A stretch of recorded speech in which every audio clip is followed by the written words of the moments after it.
Hi there, welcome to the Tent News, where the truth comes to light and the stories everyone is talking about are brought straight to you. From shocking confessions and viral social media moments to real life mysteries and trending drama, this is the place where we uncover it all. Now, please watch this video first, and I will be back with the rest of my commentary. One thing I know for sure engiyi-observile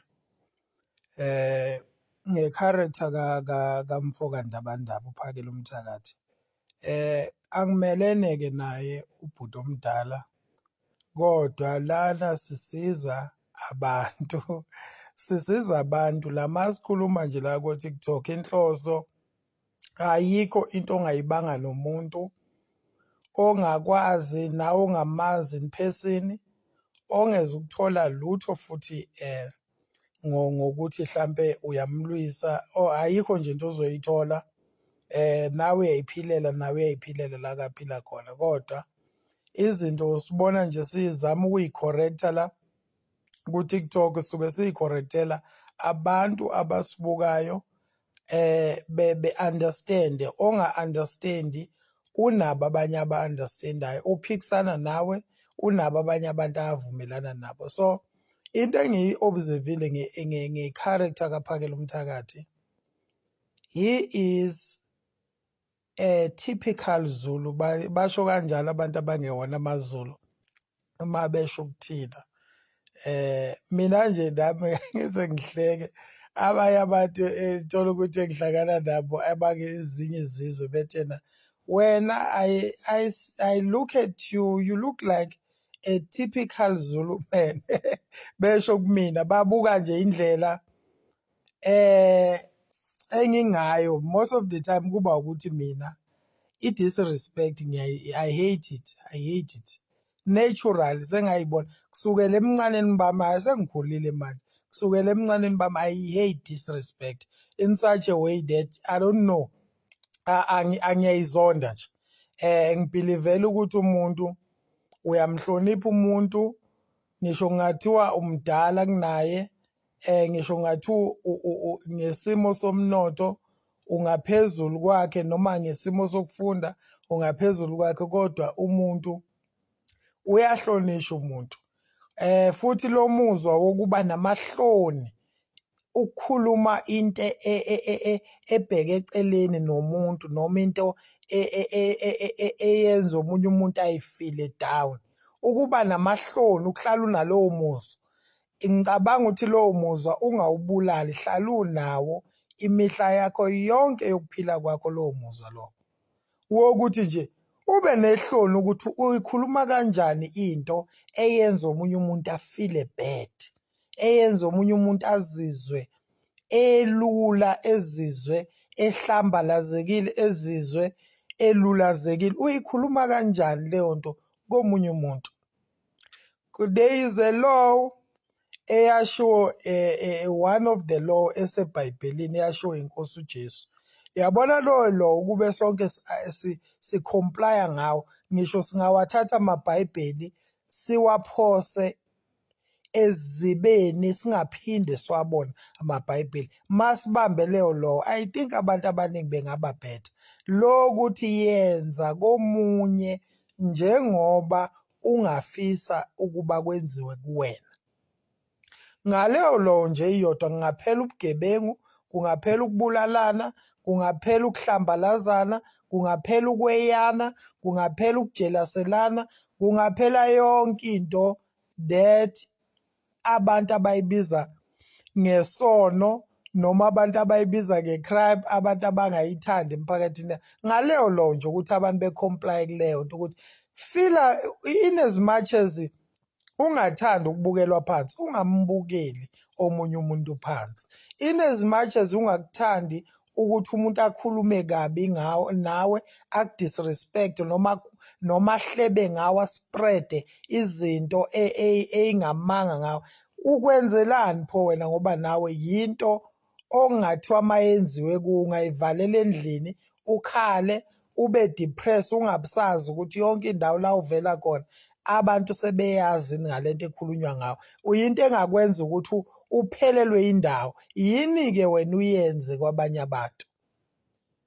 So ubhuti uPhakela Umthakathi mina into engangitshela yona engiyi-observile ngayo, this is my opinion, akuyona into engithi injalo, but this is my opinion according to my view. One, indoda yomZulu ekholelwa kakhulu kuyo yonke imbono yesintu esiyibiza ngesintu. Nanomuntu wesifazane uphakela umthakathi ngeke alidwe umuntu wesifazane. Ngeke alidwe umuntu wesifazane. Akabhiliveli ukuthi umuntu wesifazane une ability noma capable ukuthi angalida anything. Esikhathini samanje ke whereby kule era esikuyona asekho lapho, sesiseyindaweni la khona umuntu wesifazane engangiphatha emsebenzini, engangi-outsmarta ngisho kwibhizinisi, kuphela la ke ngeze khona ukuba ngaphezu kwami uma sidayisayida ukuganana, ngoba ukuganana kumele kube khona indoda elidayo. Kusho ukuthi indoda kumele yenze sure ukuthi ma ingahlakaniphile ingamthathi umfazi ohlakaniphile kunayo, ngoba akusezukwenzeka le template esiyifunayo ukuthi kube khona olida omunye. Indoda ma ukuthi ayikho powerful, ayiye kwabantu besifazane abangekho powerful.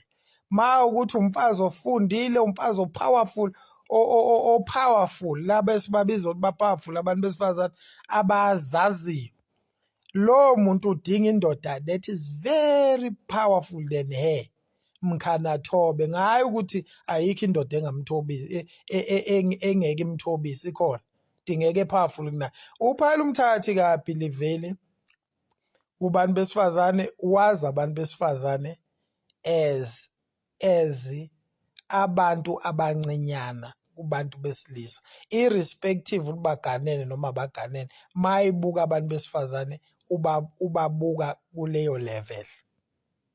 That is my opinion. Ma uneyakhe opinion ungiphikisa ungangitshela, kodwa mina ngimbuke lapho.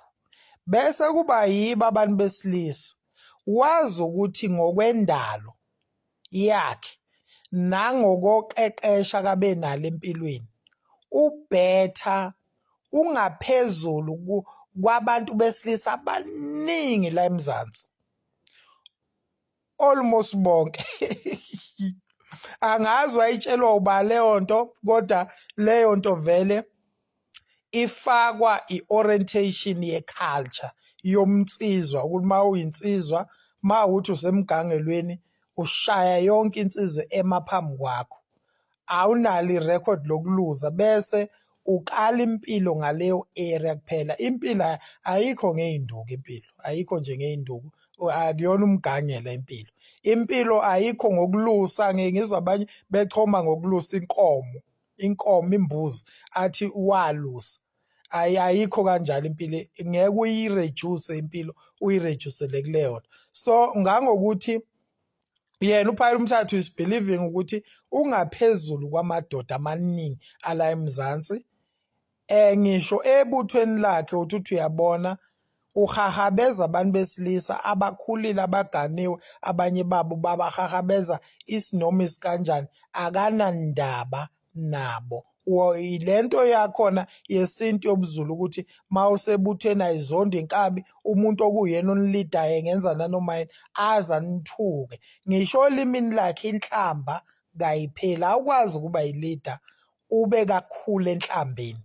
Usifundisani abantu ozobe ubalida ma ukuthi uthuka kakhulu inhlamba, uthuka ngisho abantu besifazane?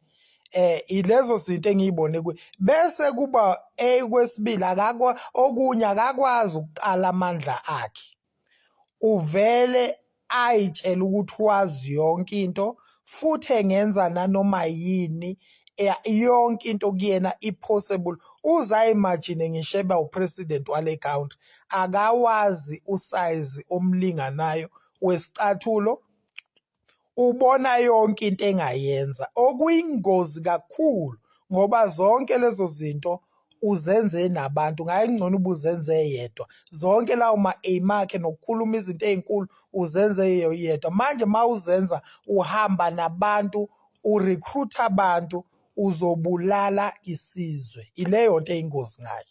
Recently, I've seen so many people calling out Uphakelam Thakate on how he treats other people.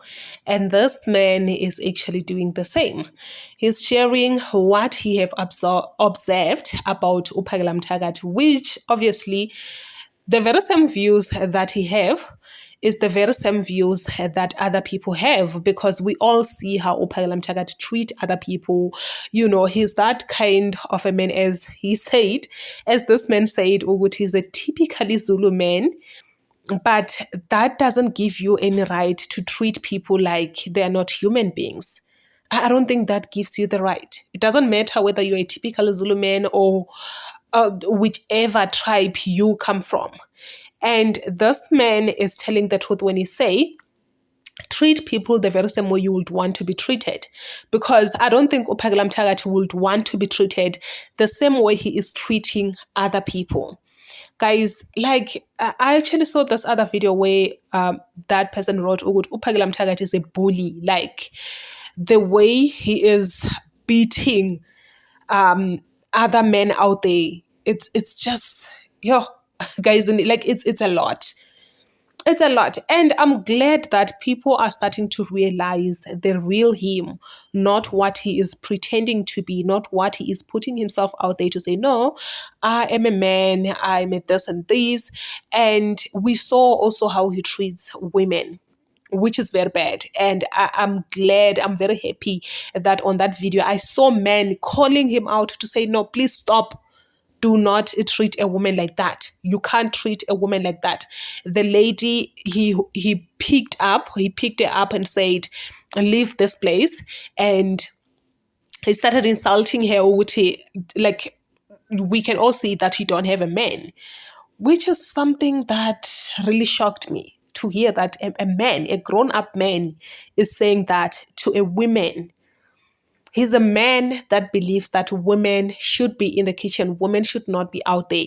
Women should not be receiving pay slips, because women that receive pay slip are very disrespectful, are very this and this and this, which is just, I don't want to say much, but anyway, please say your thoughts down below in the comment section.